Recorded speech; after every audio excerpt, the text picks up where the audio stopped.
Pursuant to notice, I now call up H.R. 4233, the AUKUS Reform for Military Optimization and Review Act. The bill was circulated in advance. The clerk shall designate the bill.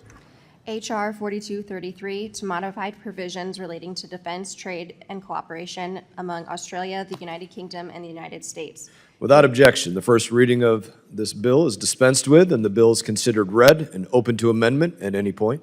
I now recommend this committee worked in a very bipartisan and bicameral manner to codify the AUKUS partnership. It was a groundbreaking defense partnership between the U.S., U.K., and Australia, created with the intention of keeping a free and open Indo-Pacific and strengthening defense trade between the U.S.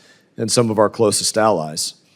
The AUKUS partnership presents a unique opportunity for the U.S. to strengthen our relationship with our allies while promoting innovation in defense technology and strengthening the U.S. defense industrial base.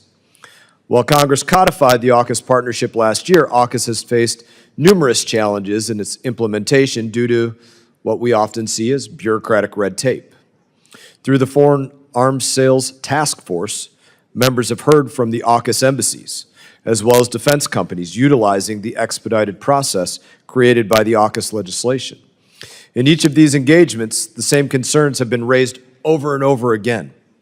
East Asia Pacific Subcommittee Chairwoman Young Kim heard these concerns and worked with the Arms Sales Task Force Ranking Member Dean to formulate this bipartisan legislation that addresses some of these challenges.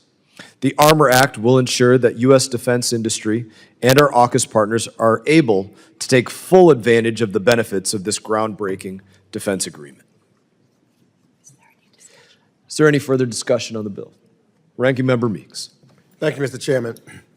I support Representatives Kim and Dean's bill to further improve defense cooperation with our AUKUS partners, Australia and the UK, through an important trilateral agreement that was initiated by the Biden administration. From its inception, I've been a strong supporter of AUKUS as an important way to bolster our alliance to better meet challenges in East Asia and the Pacific and work together with our allies towards a common cause, in this case, a free and open Indo-Pacific and an ironclad security cooperation. AUKUS facilitates this by providing Australia with additional submarine training and technology in Pillar 1, as well as knitting together cooperative defense research and development efforts between Australia, the United States, and the United Kingdom in Pillar 2. This bill aims to build on important bipartisan provisions in the FY24 NDAA, which set the foundation for AUKUS and provides minor but necessary technical improvements.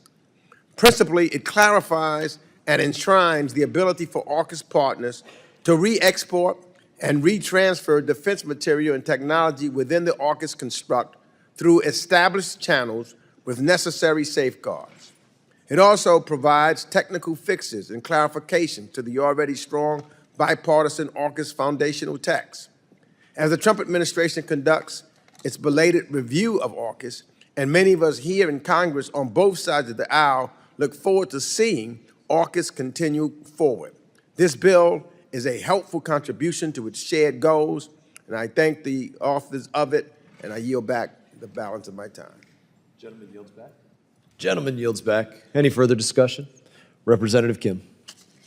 Thank you, Chairman Mast and Ranking Member Mix, for holding today's markup and considering my bipartisan bill, H.R. 4233, the AUKUS Reform for Military Optimization and Review Act, or Armor Act. The Armor Act enhances defense trade and cooperation between Australia, the United Kingdom, and the United States, which collectively make up the AUKUS Trilateral Security Partnership.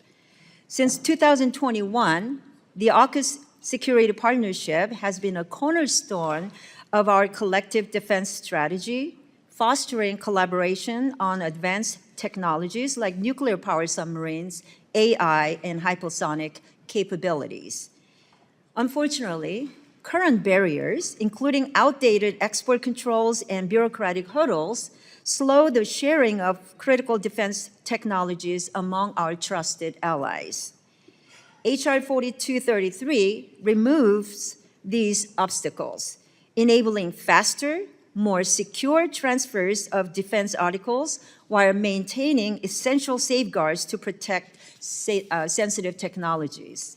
Specifically, it expands the expedited licensing to include retransfers, removes the congressional notification requirement on certain AUKUS transfers, requires a report on implementation of expedited review for export licenses, and requires an annual review of the excluded technology list to ensure the list is relevant and aligned with AUKUS goals. The Indo-Pacific faces growing challenges. China's aggressive posturing in the Taiwan Strait and South China Sea, North Korea's provocations emboldened by its alliance with Russia, and other destabilizing actions demand a united front. Time is of essence. We need to expedite our three nations' access to markets and make sure AUKUS is working as intended. Bureaucratic delays to the AUKUS agreement weaken our ability to counter threats and to maintain technological and defense superiority. I urge my colleagues to support this bill, which will send a strong message to our adversaries and friends alike that the United States is serious about working with like-minded allies to preserve a free and open Indo-Pacific. I want to thank Arms Sales Task Force co-chairs, Representatives Zinke and Dean, for joining me in this introduction of this bill. Thank you, and I yield the balance of my time. Representative Yields, is there any further discussion? Seeing none, being no further discussion, the committee will move for consideration of amendments. Does any member wish to offer an amendment? Chairman, may I ask for a recorded vote? In a moment, you may. Not quite yet. There being no amendments, I move that the committee report H.R. 4233 to the House with a favorable recommendation. All those in favor signify by saying aye. Aye. All those opposed signify by saying no. In the opinion of the chair, the ayes have it, and the motion is agreed to, and I believe there is a request for a recorded vote. Thank you, Chairman. That recorded vote will be postponed until the end.